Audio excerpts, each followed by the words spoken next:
Olá, seja muito bem-vindo e bem-vinda. Hoje a gente vai mergulhar num dos textos mais importantes e, ao mesmo tempo, mais misteriosos do mundo. Um livro que está em praticamente toda parte, mas que pouca gente para pensar, afinal, o que é a Bíblia de verdade? Bom, para começar, vamos colocar as coisas em perspectiva. A Bíblia é, sem sombra de dúvida, o livro mais vendido e distribuído de toda a história da humanidade. É uma coisa impressionante. Seus textos já foram traduzidos para incontáveis línguas e atravessaram todo tipo de cultura e de época. E é aqui que a gente chega no ponto central, na pergunta que talvez mude um pouco a forma como se olha para ela. Apesar da gente sempre ver a Bíblia como um volume único, um livro só, a verdade é bem mais complexa e mais interessante. E a pista para desvendar esse mistério está no próprio nome. A palavra Bíblia vem lá do grego ta biblia. E sabe o que isso significa? Os livros. Isso mesmo, no plural. Então a Bíblia não é um livro. Na verdade, ela é uma coleção de livros, uma verdadeira biblioteca antiga compilada em um só lugar. E como toda grande biblioteca, ela precisa de organização, certo? A Bíblia é basicamente dividida em duas grandes seções, como se fossem duas alas de um prédio, o Antigo Testamento e o Novo Testamento.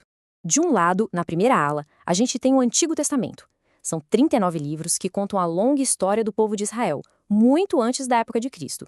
Do outro lado, na segunda ala, o Novo Testamento, com 27 livros que focam totalmente na vida, nos ensinamentos de Jesus e no comecinho da igreja cristã. E quando a gente olha o tamanho de cada parte, dá para ver bem a proporção. A maior parte dessa biblioteca, com seus 66 livros no total, pertence ao Antigo Testamento. Isso já dá uma ideia visual bem clara da estrutura geral, né? Certo. Então, vamos entrar de vez nessa primeira aula da biblioteca. O que será que a gente encontra lá dentro do Antigo Testamento? Pois é, essa ala também tem suas próprias estantes, divididas por gênero. Tem o Pentateuco, que são os livros da lei, a base de tudo. Depois vem os livros históricos, que contam a saga da nação de Israel. Aí a gente entra na parte dos livros poéticos, cheios de metáforas, sabedoria e arte. E, por fim, os proféticos, que trazem as mensagens dos profetas para o povo daquela época. É justamente nos livros poéticos que a gente encontra versos famosos como este do Salmo 119.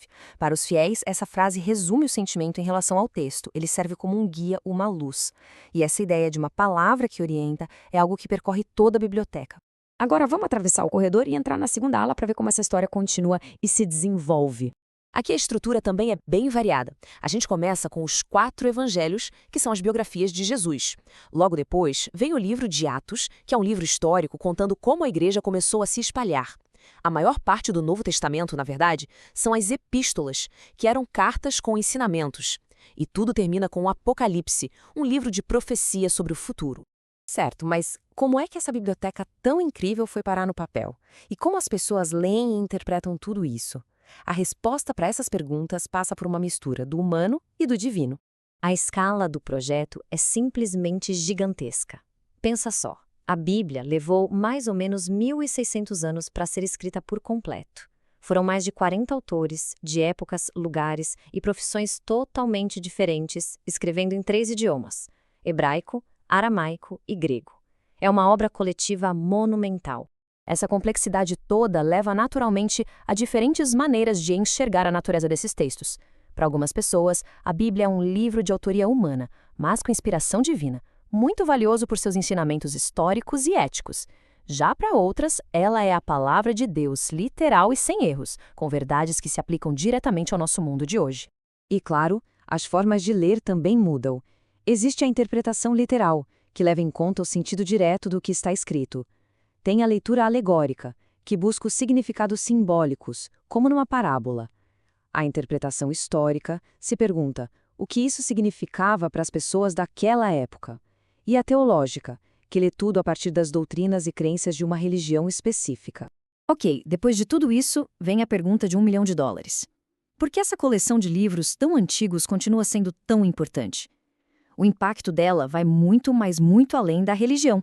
A verdade é que a marca da Bíblia está em toda parte na nossa cultura. Da arte da Renascença até a literatura de grandes autores, da música clássica até discussões sobre leis e ética, as histórias e os temas que estão ali dentro são um dos pilares da civilização ocidental e influenciaram o mundo todo. E para fechar, fica uma reflexão.